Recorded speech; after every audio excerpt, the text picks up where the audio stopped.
Hello नमस्कार good morning मेरे प्यारे दोस्तों। आरके ट्यूटोरियल टीचिंग सेंटर में आप सभी का स्वागत है। आज की कक्षा में हम लोग फिजिक्स का सेट नंबर 4 करवाने वाले हैं। इसमें टोटल 50 क्वेश्चन होंगे। ये सभी प्रश्न अब तक रेलवे द्वारा आयोजित विभिन्न प्रकार की प्रतियोगिता परीक्षा में पूछे गए हैं। साथ ही साथ आगामी प्रतियोगिता परीक्षा की दृष्टिकोण से काफ़ी महत्वपूर्ण है और पूछे जाने की संभावना भी है। अतः आप सभी इस वीडियो को ज़्यादा से ज़्यादा शेयर करें ताकि अधिक से अधिक लोगों तक पहुंच सके।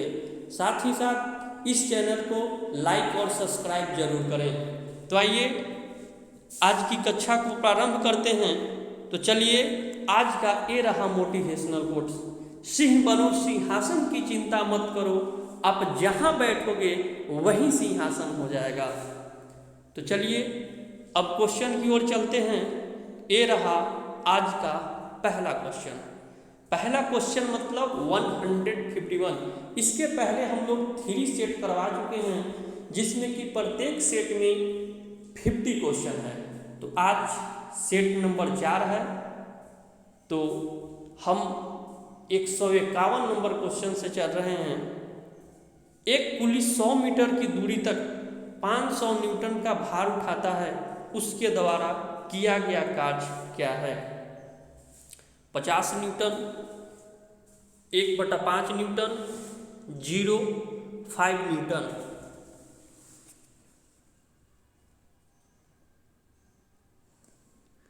तो इसका सही आंसर होगा 0।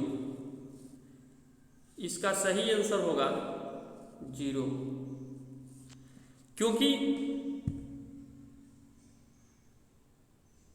फोर्स और डिस्टेंस के बीच जो एंगल बन रहा है यहाँ पे 90 डिग्री बन रहा है। इसलिए हम जानते हैं कि cos 90 का वैल्यू 0, इसलिए आंसर हो जाएगा 0। नेक्स्ट क्वेश्चन, निम्न में से किस मामले में कोई कार्य नहीं होता है? एक पवन चक्की कुएं से पानी निकाल रही है, एक गधा अपनी पीठ पर वजन लेकर चल रहा है, सुमन एक पुल में तैर रही है, एक इंजन ट्रेन को खींच रहा है।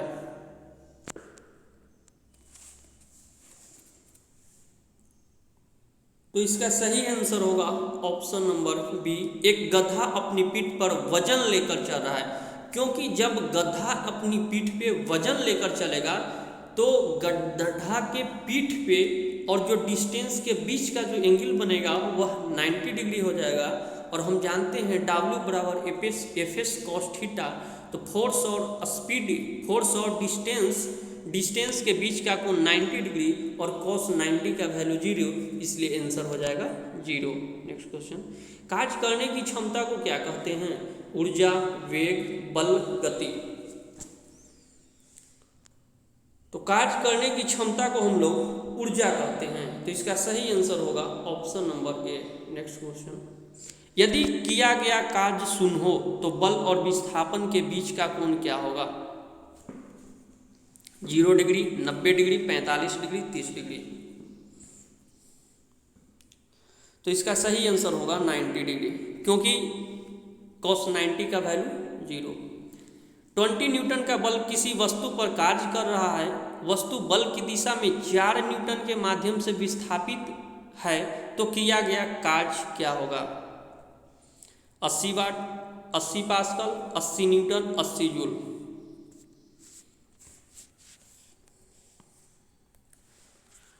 तो इसका सही आंसर होगा 80 जूल, क्योंकि हम जानते हैं W बराबर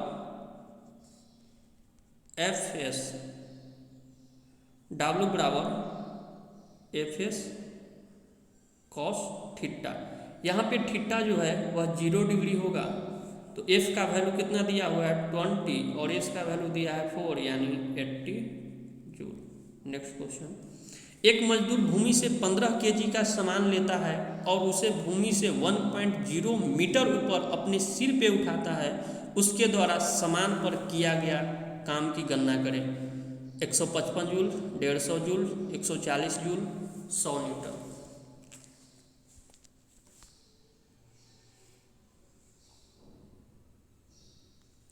तो यहाँ पे कल की कक्षा में हम लोग बताए थे कि जब कोई व्यक्ति अपने सर पे कोई वजन उठाता है तो उसमें हम लोग वर्क डन का फॉर्मूला लगाएंगे, W बराबर mgh।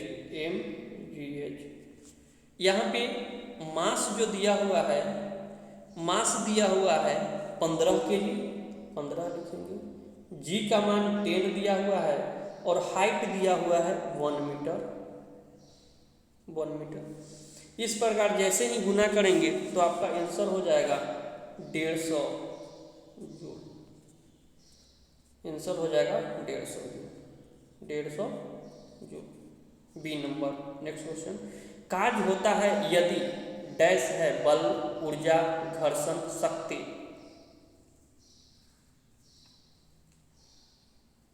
तो ऊर्जा होगा तब कार्य होगा। नेक्स्ट क्वेश्चन, जब विस्थापन प्रयुक्त बल की दिशा के लंबवत हो तो बल द्वारा किया गया कार्य डैश होता है शून्य, उदासीन, धनात्मक, ऋणात्मक। लंबवत का मतलब कि यहाँ थीटा हो जाएगा 90 डिग्री, और जब थीटा 90 डिग्री तो कार्य कितना 0। नेक्स्ट क्वेश्चन, किसी वस्तु पर किया गया कार्य निम्नलिखित में से किस पर निर्भर नहीं करता। प्रयुक्त बल यानी बल पे निर्भर करता है, सही बात है। वस्तु के द्रव्यमान पे निर्भर नहीं करेगा, विस्थापन पर निर्भर करेगा, विस्थापन और कोण के बीच पे निर्भर करेगा। इस प्रकार आपका आंसर हो गया बी। निम्नलिखित में से कौन अधिक कार्य कर सकता है। उठा हुआ हथौड़ा, एक चली हुई गोली, तेजी से आता हुआ पत्थर, एक घूमता पहिया। चूंकि संवेग में हम लोग जानते हैं काइनेटिक एनर्जी बराबर हाफ mv², मतलब कि जिसका वेग ज़्यादा होगा उसका कार्य करने की क्षमता भी ज़्यादा होगा। इस प्रकार आपका आंसर हो जाएगा बी। इसमें से मैक्सिमम क्वेश्चन रिपीट हुए मतलब कि जितने भी ग्रुप डी है और रेलवे हैं, तो रेलवे में हम ऐसा देख रहे हैं कि ज़्यादा से ज़्यादा क्वेश्चन रिपीट हुए हैं। इस तरह हम ये कह सकते हैं कि जो आने वाली जो परीक्षाएं रेलवे का है उसमें भी ये सभी प्रश्न रहेंगे। नेक्स्ट क्वेश्चन, एक मजदूर 10 kg का सामान भूमि से ऊपर उठाकर 1.2 मीटर ऊपर अपने सिर पे रखता है, उसके द्वारा सामान पर किए गए काम की गणना करें। ये सभी प्रश्न कल भी हमने करवाया था, तो जो विद्यार्थी इसका डिटेल देखना चाहते हैं वो कल की क्लास को जरूर देखें। तो चलिए, इस प्रकार के क्वेश्चन में हम लोग फार्मूला लगाते थे mgh। क्या फार्मूला लगाते थे, mgh लगाते थे, मतलब कि W बराबर एक ही फार्मूला है mgh। इसमें मास जो दिया गया है 10 kg दिया गया है, ये तो 10 होगा ही इंटू 1.2। जैसे ही ये सबको गुना करते हैं तो गुना करने के पश्चात आपका आंसर आ जाएगा 120 जूल। तो इस प्रकार हमारा आंसर हो गया आंसर नंबर बी, वे ए। नेक्स्ट क्वेश्चन, कार्य कहलाता है बल गुने विस्थापन, द्रव्यमान गुने त्वरण, लंबाई गुने चौड़ाई, द्रव्यमान गुने आयतन। तो बल और विस्थापन के जो मल्टीप्लिकेशन को ही हम लोग कार्य करते हैं, इसका एसआई मात्रक जूल होता है, या इसको हम बोल सकते हैं न्यूटन मीटर भी। नेक्स्ट क्वेश्चन, किसी वस्तु द्वारा किया गया कार्य 56 जूल है और उस पर लगाया गया बल 7 न्यूटन है, तो विस्थापन ज्ञात करें। विस्थापन बराबर क्या होगा, वही फार्मूला लगाएंगे W बराबर Fs। फार्मूला क्या लगाएंगे, W बराबर Fs। तो हम लोग को विस्थापन कह रहा है, मतलब कि S का वैल्यू पूछ रहा है, तो S बराबर हो जाएगा W/F। इस प्रकार इसको सोल्व करेंगे तो 56/7, इसका मतलब हो जाएगा 8 मीटर।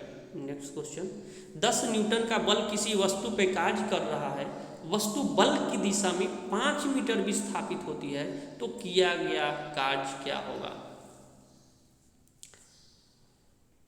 सेम क्वेश्चन, आंसर बताइए। सेम वैसे ही बनेगा, W बराबर F into S। Cos theta लिख सकते हैं, इसलिए नहीं लिखिए क्योंकि जिस डायरेक्शन में फोर्स लग रहा है उसी डायरेक्शन वस्तु डिस्टेंस भी कवर कर रहा है, इसलिए थीटा का मान 0। तो किया गया कार्य कितना हो जाएगा 10 × 5 जूल। इसका मतलब कितना joule? 50 Newton, 50 joule, sorry 50 joule. Next question, किसी वस्तु पर किया गया कार्य निर्भर करता है, किसी वस्तु पे किया गया कार्य निर्भर करता है विस्थापन पर। हाँ, F/S विस्थापन पे करता है, क्योंकि W बराबर फॉर्मूला होता है Fs cos थीटा। तो विस्थापन पे, यही तो विस्थापन है, ये सही बात है। बल और विस्थापन के बीच कोण, तो यही cos थीटा जो है बल और विस्थापन के कोण पे निर्भर करता है। प्रयुक्त बल पे, यह बल है तो प्रयुक्त बल पे भी निर्भर कर रहा है, लेकिन कहीं इस पे द्रव्यमान की चर्चा नहीं है, इसलिए द्रव्यमान पे निर्भर नहीं कर रहा है।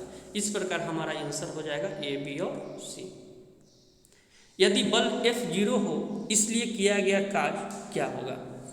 जब फोर्स 0 तो फोर्स इंटू S, पूरा वैल्यू क्या हो जाएगा? 0, यानी किया गया कार्य कितना? 0। एक पोर्टर जमीन से 12 kg सामान उठाता है और उसे जमीन से 1.5 मीटर ऊपर अपने सिर पे रखता है। सामान पर उसके द्वारा किया गया कार्य की गणना करें। वर्ड देखेंगे क्या बोल रहे हैं? सामान पर, इस पे सामान पर उसके द्वारा किए गए कार्य की गणना करें। तो यहाँ पे फॉर्मूला लगाएंगे W बराबर mgA, और जैसे ही इसको हम लोग सोल्व करेंगे तो सोल्व करने के बाद आपका आंसर आ जाएगा 180 जूल। नेक्स्ट क्वेश्चन, एक वस्तु पर 25 न्यूटन का बल कार्य कर रहा है। उस वस्तु को बल की दिशा में 5 मीटर तक हटाया जाता है, तो बल द्वारा किया गया कार्य बताएं। देखिए हम लोग क्या देख रहे हैं, रेलवे कितना रिपीट, यानी कितना क्वेश्चन रिपीट करता है। मतलब 2018 का एग्जाम हुआ था और 2018 में ही बहुत सारे क्वेश्चन को रिपीट किया, तो इससे 100% हम कह सकते हैं कि आने वाले एग्जाम में इन सभी प्रश्नों से भी कुछ प्रश्न रहेंगे। तो चलिए इसका आंसर हो जाएगा कार्य इक्वल टू F/S, यानी 25 न्यूटन इंटू 5 मीटर, यानी 125 जूल। नेक्स्ट क्वेश्चन, जब कोई आदमी दीवार को धक्का देता है लेकिन इसे विस्थापित करने में विफल रहे, तो यह क्या करता है? सकारात्मक कार्य किया, नकारात्मक कार्य किया, अधिकतम कार्य किया, कि बिल्कुल कोई कार्य नहीं किया? तो इसका सही आंसर होगा बिल्कुल कोई कार्य नहीं किया। नेक्स्ट क्वेश्चन, यदि कोई व्यक्ति 12 न्यूटन के एक स्थिर बल से 4 मीटर चलता है तो उसके द्वारा किया गया कार्य क्या होगा? 6 जूल, 2 जूल, 48 जूल, 3 जूल। तो बस इसे कुछ नहीं करना है, 12 इंटू 4 यानी 48 जूल। नेक्स्ट क्वेश्चन, एक पिंड द्वारा किसी किया गया कार्य निम्नलिखित में से किस पर निर्भर नहीं करता? किस पर निर्भर नहीं करता? तो वस्तु के प्रारंभिक वेग पर निर्भर करता है? नहीं करता है, क्योंकि हम जानते हैं W बराबर Fs cos थीटा, यानी फोर्स पे, डिस्टेंस पे और cos थीटा पे निर्भर करता है। विस्थापन पर निर्भर करता है? हाँ करता है, क्योंकि ये विस्थापन है। बल और विस्थापन के बीच कोण, तो यही तो जो cos थीटा है यही बल और विस्थापन के बीच का कोण है, यानी इस पे भी निर्भर करता है। लागू बल पे यानी F इस पे निर्भर करता है। इस प्रकार हमारा आंसर हो गया option A. Next question, dash न होने पर किया गया कार्य शून्य होता है। वेग, विस्थापन, शक्ति, संवेग, मतलब इन सभी चीज में से क्या चीज नहीं होगा, तो हम बोल सकते हैं कि जो कार्य हुआ है वह क्या हुआ है? शून्य हुआ है। तो इसका सही आंसर होगा ऑप्शन बी, विस्थापन। नेक्स्ट क्वेश्चन, कार्य हुआ है ऐसा कहने के लिए 2 शर्त पूरी होनी चाहिए। उनमें से एक है बल की आवश्यकता नहीं होती है, एक गलत दिया हुआ है, बल की आवश्यकता होती है। वस्तु विस्थापित होना चाहिए, हाँ ये सही बात है, वस्तु विस्थापित होना चाहिए। ऊर्जा का अवशोषण या उत्सर्जन नहीं होना चाहिए। वस्तु की स्थिति में कोई बदलाव नहीं होना चाहिए, नहीं वस्तु की स्थिति में बदलाव होता है, ऊर्जा का ह्रास होता है। इस प्रकार का आपका आंसर क्या हो जाएगा? बी हो जाएगा। नेक्स्ट क्वेश्चन, बल और विस्थापन का गुणनफल कहलाता है, यानी बल और विस्थापन को जैसे ही गुना कर देंगे तो क्या कहलाता है? संवेग, त्वरण, कार्य, भार। तो इसका सही आंसर होगा बल और विस्थापन का गुणनफल कार्य कहलाता है। नेक्स्ट क्वेश्चन, कार्य का गुणनफल है कार्य किसके किसके गुना करने पर मिलता है? ऊर्जा और आयतन, ये गलत है। शक्ति और विस्थापन, ये भी गलत है। बल और वस्तु की दिशा में विस्थापन, ये भी गलत है। बल और वस्तु की दिशा में विस्थापन, ऐसा नहीं होना चाहिए। बल और वस्तु का बल की दिशा में विस्थापन, ये सही है। यानी बल और वस्तु पे जो बल लग रहा है तो जिधर बल का डायरेक्शन है उधर ही वस्तु का विस्थापन होना चाहिए, तब जाके हम कह सकते हैं कि कार्य हुआ है। कार्य का गुणनफल यही है। नेक्स्ट क्वेश्चन, किसी वस्तु पर किया गया कार्य निम्न में से किस पर निर्भर नहीं करता है? देखिए सेम क्वेश्चन कितना रिपीट हो रहा है। अगर इस सभी क्वेश्चन को आप सभी कर लेते हैं तो आने वाले रेलवे के एग्जाम में आपको 50+ क्वेश्चन इन्हीं प्रश्नों से आने वाले हैं। पूरे सब्जेक्ट से, पूरे सब्जेक्ट को अगर कर लेते हैं तो 50+ क्वेश्चन इन्हीं सब्जेक्टों से आने वाले हैं। तो चलिए, इसलिए इस वीडियो को ज़्यादा से ज़्यादा शेयर करें। तो इसका सही आंसर होगा वस्तु के द्रव्यमान पे निर्भर नहीं करता है, विस्थापन पे निर्भर करता है, बल पे निर्भर करता है, बल और विस्थापन के बीच के कोण पे निर्भर करता है। नेक्स्ट क्वेश्चन, किसी वस्तु पर किया गया कार्य निम्नलिखित में से किस पर निर्भर नहीं करता? सेम क्वेश्चन, इसका सही आंसर क्या होगा? तो इसका सही आंसर होगा बी, वस्तु के द्रव्यमान पर निर्भर नहीं करता। नेक्स्ट क्वेश्चन, किसी वस्तु पर किया गया कार्य डैश पर निर्भर नहीं करता है। वह कोण जिस पर बल विस्थापन हेतु प्रवृत्ति है, यानी बल और विस्थापन के बीच का कोण निर्भर करता है। प्रयुक्त बल पर निर्भर करता है, विस्थापन पर निर्भर करता है, वस्तु के आरंभिक वेग पर निर्भर नहीं करता है। इस प्रकार हमारा आंसर क्या होगा? डी। नेक्स्ट क्वेश्चन, कार्य किस पर निर्भर नहीं करता? तो विस्थापन पे करता है, बल पे करता है, विस्थापन और बल के बीच के कोण पे करता है, लेकिन संवेग पर कोण नहीं करता है। इस प्रकार हमारा आंसर हो जाएगा डी। नेक्स्ट क्वेश्चन, यदि किसी वस्तु पर लागू एक स्थिर बल की दिशा में वस्तु द्वारा स्थानांतरित बल और दूरी के परिणाम के रूप में दर्शाया जाता है तो इसे क्या कहते हैं? गतिरोध, किया गया कार्य, आवेग, त्वरण।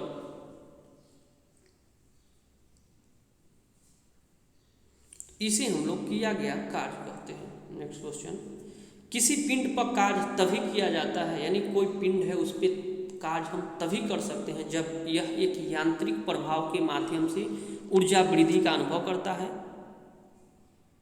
बल इस पर कार्य करता है, वहाँ विस्थापन होता है, या यह किसी निश्चित दूरी के माध्यम से आगे बढ़ता है। तो इसका सही आंसर होगा ऑप्शन ए, यह एक यांत्रिक प्रभाव के माध्यम से ऊर्जा वृद्धि का अनुभव करता है।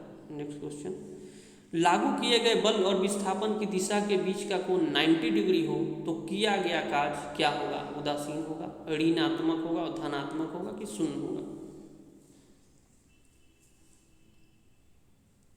तो इसका सही आंसर होगा शून्य होगा। नेक्स्ट क्वेश्चन, किसी वस्तु द्वारा कार्य करने की क्षमता या किसी वस्तु में निहित ऊर्जा पर निर्भर करती है वस्तु के द्रव्यमान और आयतन, किसी निश्चित दिशा में वस्तु की गति, कार्य करने वाली वस्तु की स्थिति और अवस्था, वस्तु के परिमाण और दिशा।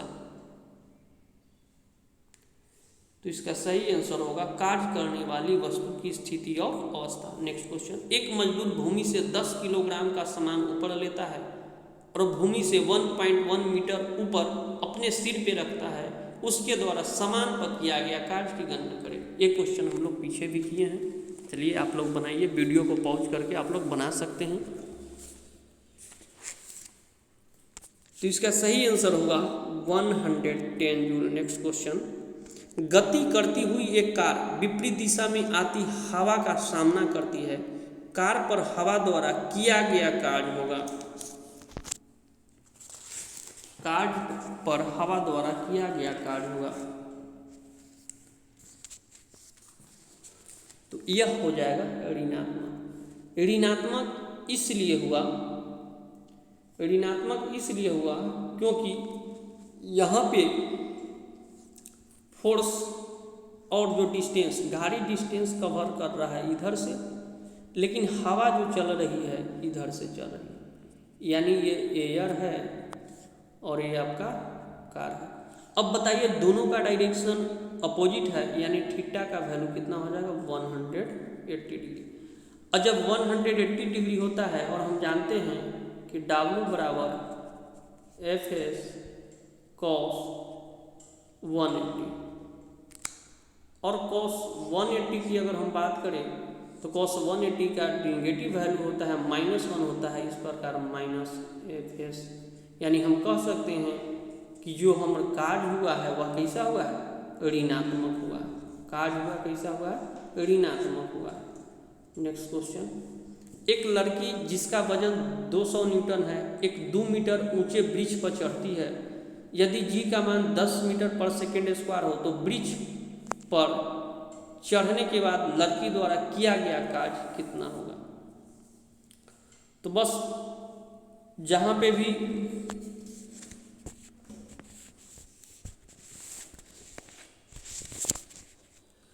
mgh फॉर्मूला लगा देंगे। mg का वैल्यू कितना है 200 न्यूटन और h कितना है 2 मीटर। इस प्रकार आपका आंसर हो जाएगा 200 गुना 4 यानी 400 जूल। नेक्स्ट क्वेश्चन, यदि कोई कार 500 न्यूटन की नियत बल के साथ 15 किलोमीटर की दूरी की यात्रा करता है तो किया गया कार्य कितना होगा। तो इसे भी वैसे ही बताएंगे। F कितना है 500, लेकिन यहाँ किलोमीटर में दिया है, इसको किस में हम लोग रखेंगे मीटर में। इसमें मीटर में, और मीटर में चेंज करने के लिए 1000 से मल्टीप्लाई करेंगे, यानी 15 पर से 75, 75 पे 5 जीरो। इस प्रकार आपका सही आंसर हो जाएगा option number C. Next question, dash केवल परिणाम है दिशा नहीं। किसमें केवल परिणाम है दिशा नहीं है, कार्य में, आवेग में, विस्थापन में या बल में।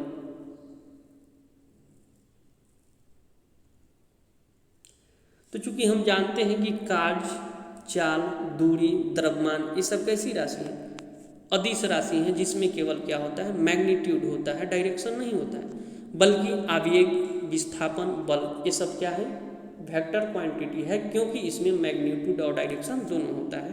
इस प्रकार हम लोग का आंसर हो गया कार्य। नेक्स्ट क्वेश्चन, 10 न्यूटन का एक क्षैतिज बल 5 kg की एक वस्तु को बल की दिशा में 2 मीटर की दूरी तक विस्थापित कर देता है तो किया गया कार्य कितना होगा।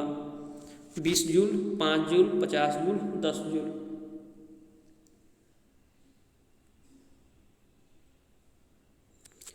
तो इसमें वही फार्मूला लगाएंगे W बराबर FS। देख लेते हैं S कहाँ है, तो F कहाँ है, A है, S कहाँ है, A है। इसका हमें कोई मतलब नहीं है, क्योंकि जब हमको फोर्स दे दिया है और स्पीड दे दिया है तो क्या करेंगे डायरेक्ट हम लोग बना लेंगे, 10 × 2 यानी 20 जूल आंसर।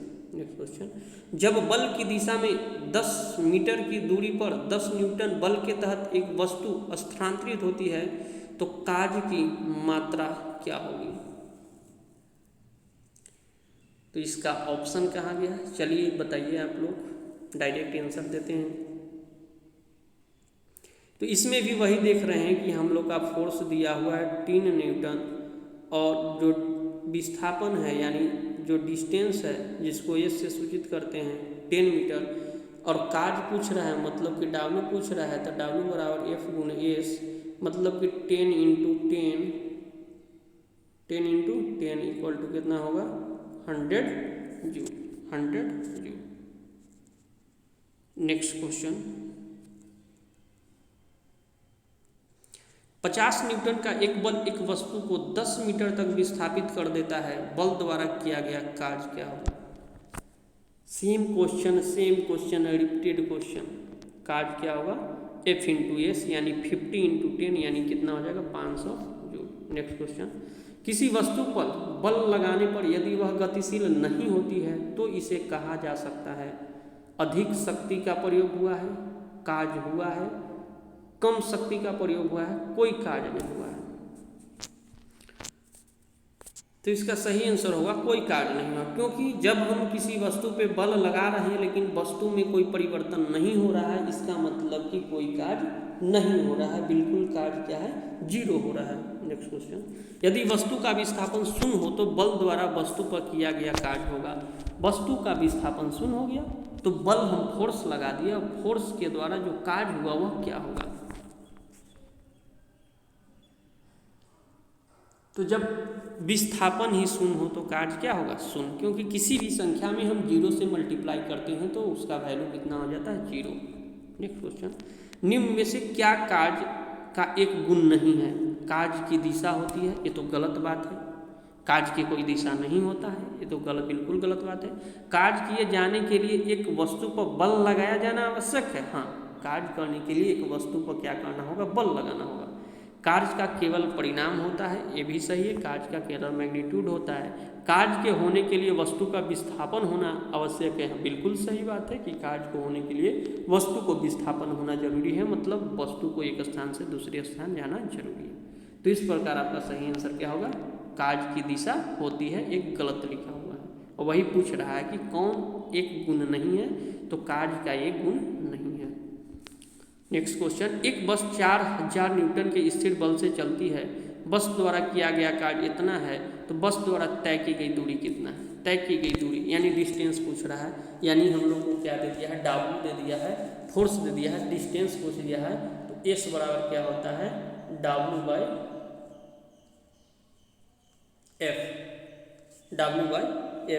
यानी W कितना है, W हो जाएगा 2000 बाई कितना, 4000। इसका मतलब क्या होगा 1/2, यानी कि 0.05 मीटर। कितना आंसर हो जाएगा, 0.5 मीटर। नेक्स्ट क्वेश्चन, यदि एक मॉल में कोई व्यक्ति 50 न्यूटन के बल से ट्रॉली को खींचता है, जिससे ट्रॉली 30 मीटर विस्थापित होती है, तो किए गए कार्य की गणना करें। Same question, same repeated question, उसमें भी वही करेंगे। कितना कर देंगे, 50 × 30 = 1500 joule. Option number A. Next question, जब बल और विस्थापन के बीच का कोण 90 डिग्री हो तो किया गया कार्य क्या होगा, ऋणात्मक, धनात्मक, उदासीन या शून्य। तो इसका सही आंसर होगा 0 डिग्री। नेक्स्ट क्वेश्चन, एक कुली भूमि से 20 kg का सामान ऊपर उठाता है और उसे भूमि से 2 मीटर ऊपर अपने सिर पर रखता है, उसके द्वारा सामान पर किया गया कार्य की गणना करें। बहुत सारा क्वेश्चन इस पे करवा दिए हैं। W बराबर mg, G का वैल्यू दिया है, M का वैल्यू दिया है 20, G का वैल्यू कितना है 10 दिया है, और H का वैल्यू कितना दिया है 2 दिया है। इस प्रकार सोल्व करेंगे तो आपका आंसर हो जाएगा 400 जूल। 400 जूल। चलिए next question. Next question direct 200 आ गया, 199 क्वेश्चन नहीं है। चलिए 200 देखते हैं। एक कुल्ली भूमि से 20 kg का सामान ऊपर उठाता है। एक लड़का 4 kg के स्कूल बैग को 30 सेकंड तक पकड़ता है। कितना सेकंड तक, 30 सेकंड तक पकड़ता है। तब उसके द्वारा किया गया कार्य की मात्रा किसको बताएं।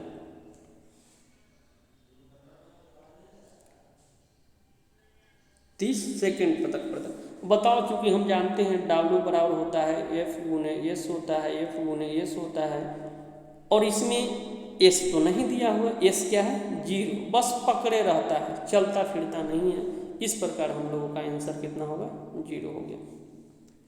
तो चलिए आज का ये सेट भी कंप्लीट होगा। टोटल 200 क्वेश्चन कर लिए हम लोग।